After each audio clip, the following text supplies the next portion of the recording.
What are you doing? What the fuck are you doing?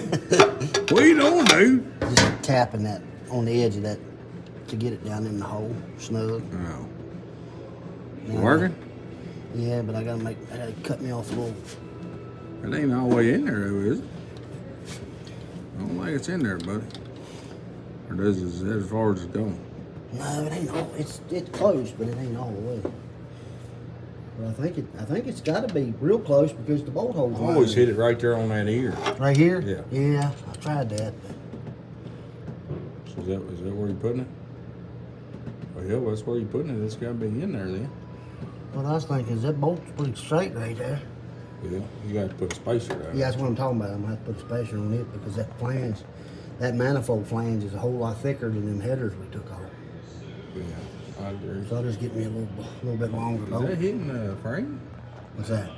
Is that thing hitting the frame right there? Manifold? No, but it don't like much. Ooh, whoa, it's close, ain't it? See the daylight? Told you that mug was snug, boy. Tell you, that's a nice looking piece for the money, though. What's that? I think them things are, I don't even want to lie to you. I bought that a while back. Well, now instead of the turbo sitting this close to the box, Yeah. we should have This is what Heinz is doing here. That much This room. is an AC truck. The owner don't care about AC. He likes going fast, burning tires. So we get along good. yeah. But I didn't know, like a lesson learned here, I didn't know, but AC truck and non-AC have different cab holes. These right I here. never would have thought. This These right heater here core is are over mounted here on a non-AC truck. I would have assumed that they built them the same and just, non-AC truck. This hole was actually right here. yeah, so kind of learning Took something the here. little box. Here's the holes right here. Right there's the holes where the heater box would have been mounted on the non-AC. So what he done was took a box and set it on the table and got him a little jig and marked him a straight line around it and cut this box and ordered a piece of plastic that he's going to epoxy down to it, clean it up and paint it, and you'll never know. I think it'll work. From everything I gathered, most turbo trucks that I see on the internet don't have AC because of this reason. But I see that they put the vintage air systems in them, so I guess maybe they blow better. I don't know. That's what I mean. Everybody said they do on the forums, but I don't know personally because I ain't never been. Take some pictures of this thing when we're done. Maybe we're doing something here that nobody else has done. Well, yeah, I'm sure ain't nobody hacked the box up like that. You don't get me coughing. You gotta do what you gotta do. But I tell you what, I bet you when it's done, it'll still look good. Oh, it's gonna look good. Hacked up or not. No doubt about that. And we pulled the tank out of this truck. Yeah, check this mess out. Which I figure some rats been in there, some mice rather. But I mean, it looks solid back there, but that tank, I mean, on the outside, you would think. I mean, that is nice. But, lo and behold, let me see if I can get you some light in here. That's pretty bad down in there. Let me try to put the light on the other end here. See if I can get light in there. I can't really see nothing. Anyways, take my word for it. You'd have to be real hard up to use that thing. Yeah. There we go. That's in the bottom of that tank. After you took that thing off, man, you smell it. I couldn't smell it before. Them little stink. Yeah, there's all kinds of stuff in there. I'm guessing with this cap being outside, you got it? Mm-hmm. With that cap being outside, I guess it got water down in it. Man, it's a shame if the outside of that thing looks like that. I had some people talking trash about my wheels. There's a slow me right there. It takes its time. And then here's a guy that don't give a shit. You'll get a whole lot more of section 2 than you will section 1. Yeah, you will. Because he got no patience. I have no patience. So anyways, them other welds there, they wasn't mine. I ground them off. Yeah, I'm timing people out. Braden, Hunter, Wolf. I see you fixed that gouge in there. Yeah, I did. Was This it plumb through? I mean, plumb through. It had a spot right here. Let's see. It's right there. Right there.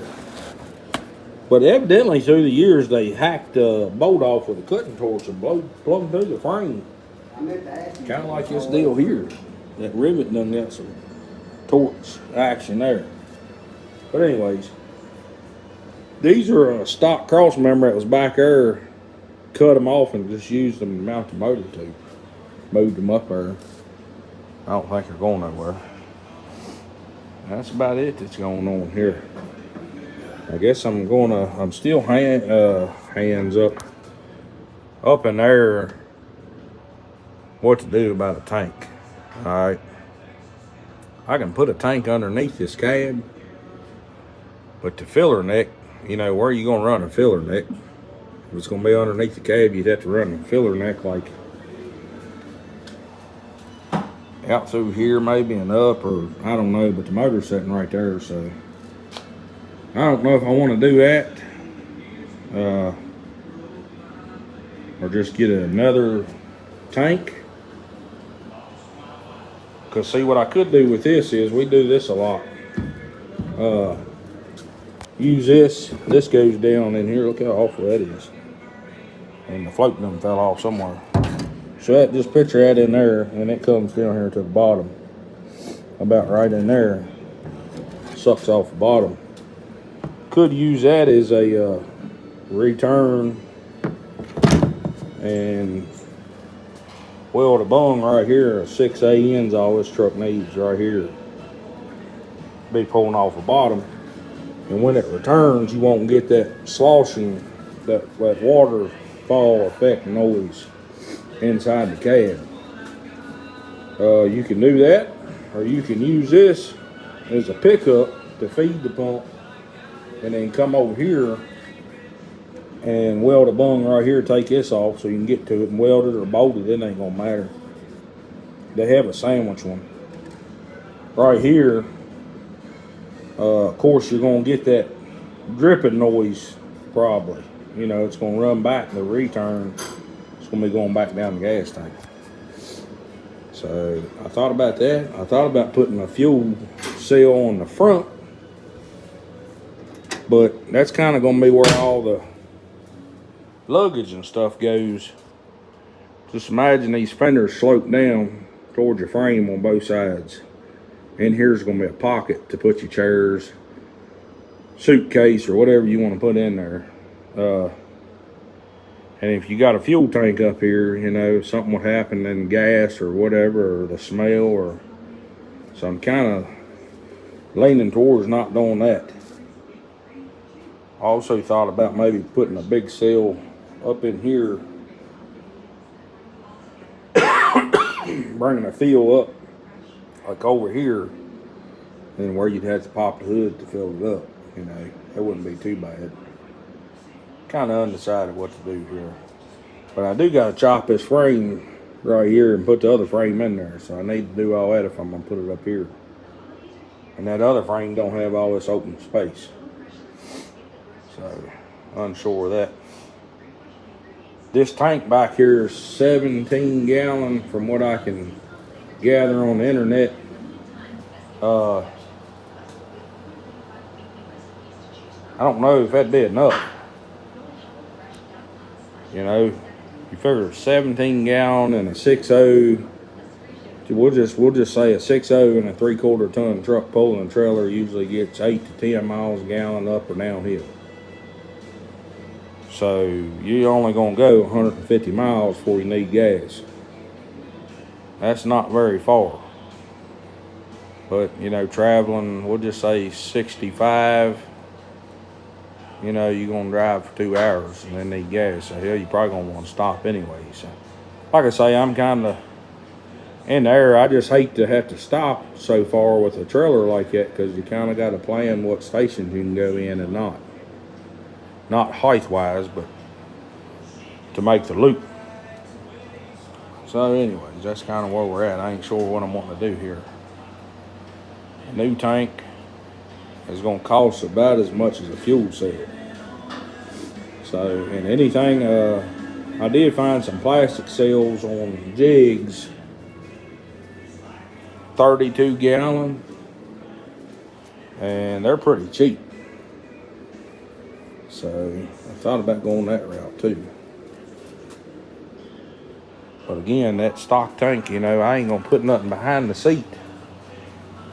You know, I don't really care about speakers or nothing. It's gonna have a speaker in it, but I don't need no sound system in there. Not with that whirly bird just whistling in the wind. That's probably what you're gonna want to hear anyhow. Between that and me talking. You're right, buddy. What's that, bud? I said ain't nobody gonna really need a sound system in the truck. Because between the whirligig, the whirlwind, the Texas tornado howling back behind you and me talking, you probably wouldn't want to hear no radio. Nah. I ain't listening to that going down the interstate. I just don't want to hear. Yeah, I know. That's another thing too I'm kind of worried about. I could really take this sending unit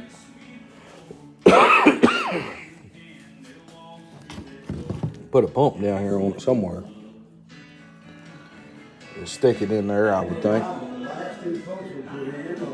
Yeah, the jigs pumps, I mean, I can't say none of them failed us so far. Glenn has a problem with one leaking. I'm not going to really talk trash about it, but he's got an AM fitting, keeps backing off for no reason. But anyways, we haven't ever had one fail us, but man, they are loud. I don't know if I put it back there underneath the cab, maybe you won't hear it. I don't know. You don't really hear it in El Chapo, but it's just so loud you don't hear nothing. Yeah. I put a stereo in that truck and wasted time doing that, cause you can't hear shit. Turn it up wide open, you hear sound like somebody whistling. Yeah. So anyways, I got to decide whether I want to order a cell or a new gas tank, or maybe I can get one set up for fuel injection already. That'd be nice, pump inside of it, quiet. This is a strength test on the contraption I built here. I'm assuming Glenn's testing it for 2 weeks before he puts it in.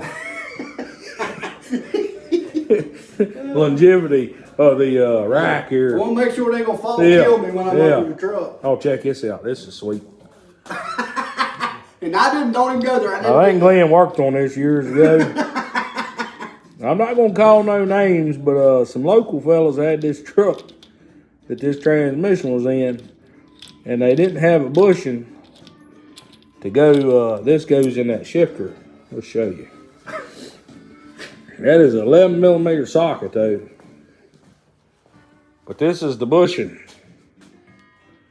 that they were using in there. I mean, hey, it works.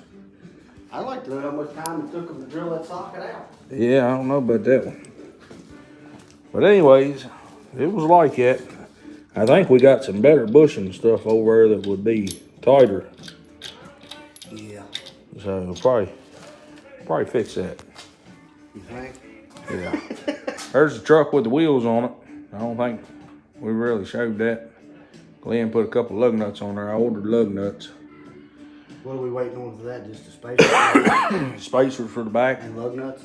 I ordered them 1.5 inch spacers for the back, because if you know Chevrolet, And oil. 1/2 ton, 3/4, Grease. 1 ton, they are narrower in the back.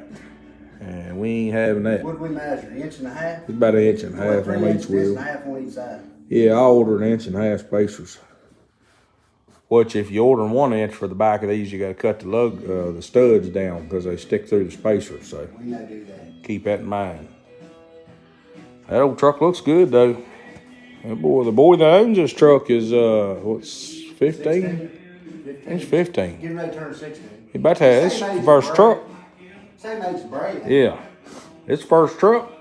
Bray wants us to get rid of this truck. He wants it done and out of here because he don't want to keep looking at it. Oh, he's having flashbacks. Yeah, he's having flashbacks of his old one. I tell you what, that one he had was a solid truck. It was. It just needed a lot of work.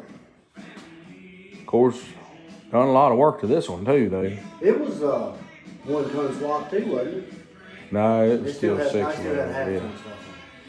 Yeah, no, but I mean, it was a nice truck. It was sitting on the same kind of wheels and stuff, wasn't it? 35s? Yeah, 35s, but it had 14 wides. These are 12s. Them go rub. I don't know. A lot of these trucks, when you turn the wheel, I don't know, it fools you. It looks like it will. When you turn the wheel, you got 2 inches of clearance. So I'm not going to say the wheel or not because I've been fooled before looking at them. I got a hacksaw. We can cover. Oh, God, man. Whew. We can come up about right here. It looks sexy enough, and a man can deal with a We can little come up here rubbing. about right here and cut them. Jason would probably run you over with a semi truck. I don't want to mess these up. Yeah, cut around them. Right at the bottom of it right here. Now you talking, buddy. Take the corner off this bumper. When you done, you gonna ride in line the bottom? No, I'm gonna run like hell because Jason's gonna be mad. I'd say, I'm gonna run man, like hell. that is the best looking square body truck around here. By far. Sorry, anybody owns one around here. I'm just stating facts over here. It is a good looking truck. That's Yeah. for damn sure. And it ought to run like hell. The truck needs some temps, what it needs. And if you're watching this, Terry Forbes, I mean, you know, I only asked you like 2 months ago. I ain't trying to call Terry Forbes from Covington, Virginia out. But the truck's been in the garage. We got heat. I ain't sure what else you want here, bud. Yeah, you won't freeze death in here no more. I mean, You got heat and I got a CRV I can back in here next to it. I need them tenant You too. gotta watch though, because he might run over you in it. Yeah, you gotta watch. I about run over Scott yesterday. I can't believe that. You said you come out there and went and get in the car and he comes Well, he- scrambling over bumpers. Well, he was up on the other side there. I would have never known. He was putting the dry shaft in there. I thought he was done already. I think that's gonna turn out pretty nice. It's gonna be Jason's kid, Jason's boys. The one that owns this Chevrolet, it's gonna be his ride to school here by the time he gets his license. He can pick which one he wants. Here's the whirly bird going on. Yeah. I don't know. I don't think I really told anybody that, but it's gonna be turbo. I'm gonna set that on there in a minute and mark where I need to drill it and get that done. Yeah. Gonna put the wastegate on there. Oh, and I gotta cut that flange down too. Yeah. Best thing to do is take the gasket. I don't know why these flanges on these turbos are so big, but the drain, take that gasket and mark it and then cut that piece off of it right there. I don't know why, but you can't. Just cut it off flush with the line. Yeah, that's what I'd do. Be done with it. Ain't Do gonna the hurt same. nothing. Do the same thing to the backside of that manifold. No. That manifold ain't no bigger than this, is it? It shouldn't be. This is the only T4 flange I ever seen that's the size of a T6. I don't know if they just make that turbo and drill them for a T6 or what. I've never seen one like that. It looks about the size of just a regular T4. Yeah. See, that's how it's supposed to be. Okay. But I'm So I guessing just they need just... to cut it off. I need to cut it off on the inside. Yeah, just cut it off so that drain can put a drain on there. But I mean, this is the size of a T6 flange, so I don't know if they just step out and drill the holes out here and call it a T6 or what. Never know. Well, I'm gonna take this apart right here then. I'm just gonna take it apart here. Yeah, I use that porta bank. Yeah, but I'm saying I'm gonna take it apart here where I can set that up in there and take the porta